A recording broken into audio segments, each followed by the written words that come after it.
সুন্দর ব্যবহার, ভালো আদব কায়দা আসলে মানুষের জীবনে একটি বড় পুঁজি।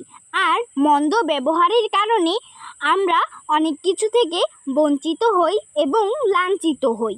এবারে দেখবেন এরকম একটি দৃশ্য। ওই নবিতার পোশাকালা, কত টাকা তোর শাকের আটা? দেখ চান্দালার বুকের পাতা, উঠে টাকা মোর শাকের আটা। তোর দেখা বলে দে, পাবি না শাকি হিন্দে দা।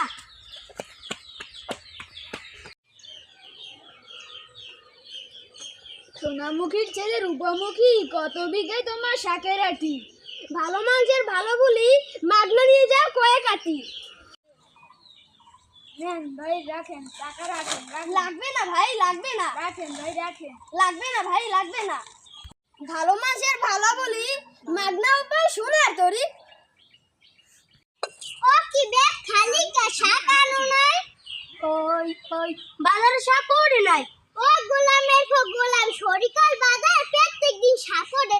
একটু আগে কুদ্দুসের বাপে এক ব্যাগ শাক আনছা, তুমি শাক পাও না। দাঁড়া দেখাইতে আসি মজা। খারাপ ব্যবহার করুন যাইবে না। খারাপ ব্যবহার করলে বাইরেও জ্বালা, ঘরেও জ্বালা।